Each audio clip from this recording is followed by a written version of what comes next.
Selamat datang di media edukasi video kami, Sumayasa Dum Edukasi, media pembelajaran asik, kreatif, dan menyenangkan. Pada kesempatan ini kita akan belajar bersama tentang materi tematik kelas 4, tema 8, daerah tempat tinggalku, subtema 1, lingkungan tempat tinggalku, pembelajaran 4.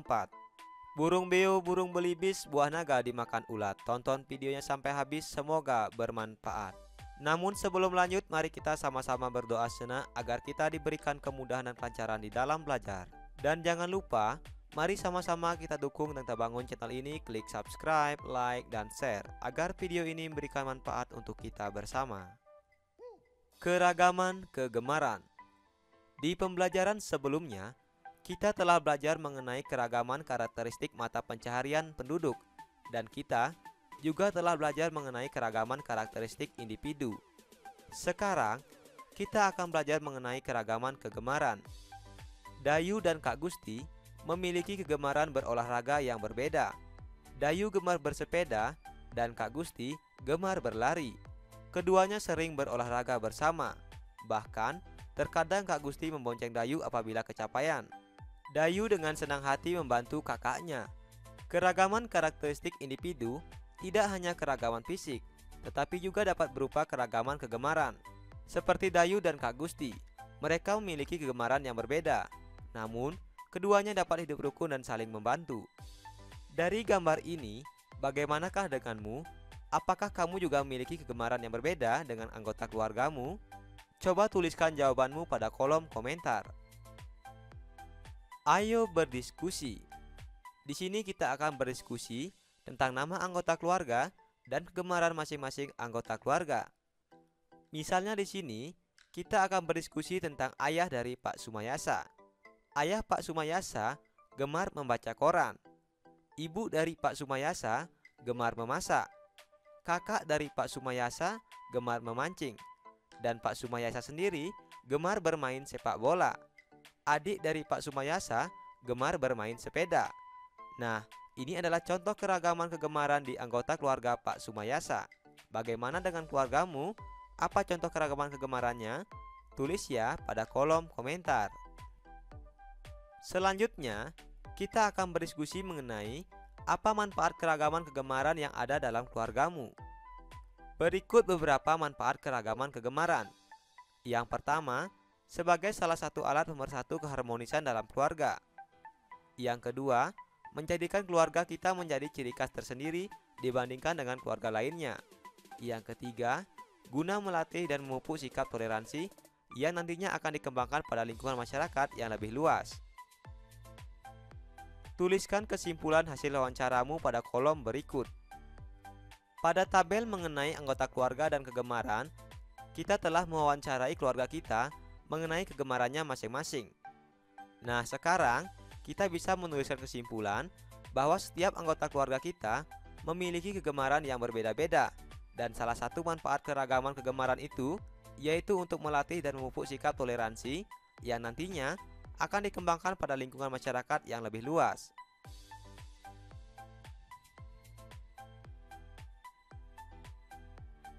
Kegiatan ekonomi. Lingkungan mempengaruhi kegiatan ekonomi penduduk. Tahukah kamu tentang kegiatan ekonomi? Ayo kita pelajari bersama.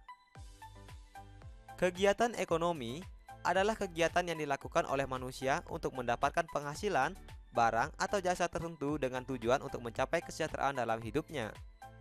Berikut ini macam-macam kegiatan ekonomi di masyarakat, yaitu kegiatan produksi, distribusi, dan konsumsi. Kegiatan produksi. Produksi adalah segala kegiatan yang menghasilkan barang atau jasa serta menambah nilai guna suatu barang atau jasa. Contoh kegiatan produksi yaitu petani.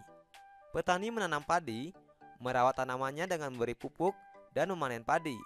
Kemudian mengolah gabah menjadi beras adalah contoh dari kegiatan produksi. Selain petani, contoh kegiatan produksi lain yaitu pengrajin meja dan kursi. Misalnya pengrajin meja dan kursi, mengolah kayu menjadi kursi sekolah juga merupakan contoh dari kegiatan produksi. Kegiatan produksi tidak hanya memproduksi barang saja, tetapi juga bisa menghasilkan jasa. Seperti misalnya pada guru, penerjemah, dosen, dan jaksa adalah contoh kegiatan produksi yang menghasilkan jasa. Orang-orang yang melakukan kegiatan produksi disebut sebagai produsen. Kegiatan distribusi. Barang dan jasa yang diproduksi harus dihantarkan ke pasar atau kepada penggunanya. Misalnya beras hasil olahan petani di pedesaan harus dibawa ke kota untuk dimasak oleh penduduk kota. Demikian juga dengan ikan hasil tangkapan nelayan, tentunya harus dihantarkan ke pasar. Kegiatan menyalurkan barang hasil produksi ini disebut dengan kegiatan distribusi. Orang, kelompok, atau lembaga yang melakukan kegiatan distribusi disebut dengan distributor. Kegiatan distribusi juga termasuk mengelola gudang sementara tempat barang dari produsen sebelum dihantarkan kepada penggunanya. Kegiatan konsumsi. Konsumsi merupakan kegiatan untuk mengurangi suatu nilai guna barang atau jasa. Contohnya seperti beras hasil produksi petani dibeli oleh sebuah keluarga sebanyak 10 kg dan diolah untuk menjadi nasi. Dengan demikian, hasil produksi beras berkurang melalui kegiatan konsumsi dari keluarga tersebut. Pelaku kegiatan konsumsi dapat berupa orang, kelompok, atau lembaga. Pelaku kegiatan konsumsi disebut dengan konsumen. Konsumen meliputi rumah tangga, pemerintah, atau perusahaan sendiri.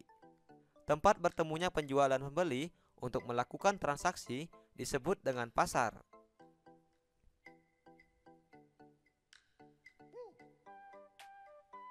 Ayo membaca. Sekarang kita akan mengenal lebih jauh mengenai Kabupaten Tabanan. Tabanan merupakan salah satu kabupaten di Provinsi Bali. Kabupaten ini terletak di bagian selatan Pulau Bali. Daerah Tabanan didominasi oleh pegunungan dan pantai. Sepertiga wilayah Kabupaten Tabanan digunakan sebagai lahan persawahan, sehingga Kabupaten Tabanan dikenal sebagai daerah agraris. Potensi unggulan Kabupaten Tabanan adalah bidang pertanian. Sebagian besar mata pencaharian penduduknya adalah sebagai petani. Hasil pertanian di Kabupaten Tabanan berupa padi dan sayuran. Sayuran dihasilkan dari daerah yang bertopografi tinggi seperti Batu Riti. Hasil sayuran digunakan untuk memenuhi kebutuhan hotel, restoran, dan supermarket di Bali. Selain pertanian, ternak unggulan Kabupaten Tabanan adalah ayam. Peternakan ayam buras, ayam petelur, dan ayam pedaging berada di Desa Udu dan Bolangan, Kecamatan Penebel. Di Kabupaten Tabanan juga berkembang industri kerajinan seperti anyaman bambu, anyaman keramik, anyaman gerabah, logam, dan perak. Industri ini berkembang di Desa Pejaten, Kecamatan Kediri. Objek wisata di Kabupaten Tabanan juga berkembang pesat. Objek wisata tersebut antara lain seperti Tanah Lot, Alas Kedaton, Bedugul, Ulun Danu Beratan, dan Kebun Raya Eka Karya.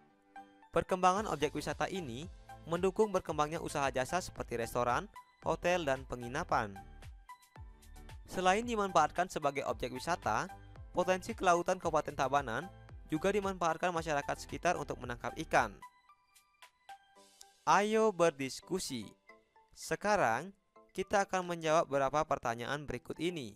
Yang pertama, apa saja kegiatan ekonomi di Kabupaten Tabanan?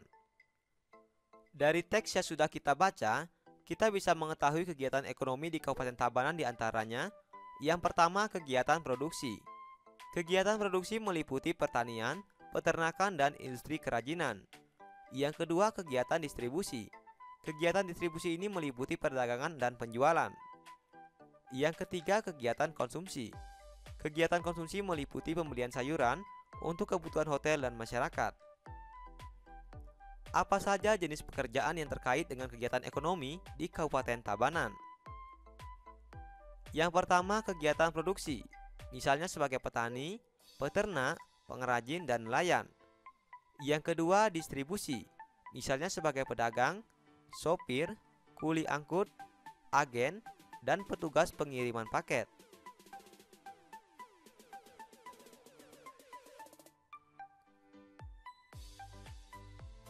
Di pembelajaran sebelumnya, kamu telah belajar mengenal cerita fiksi, yaitu Asal Mula Bukit Catu.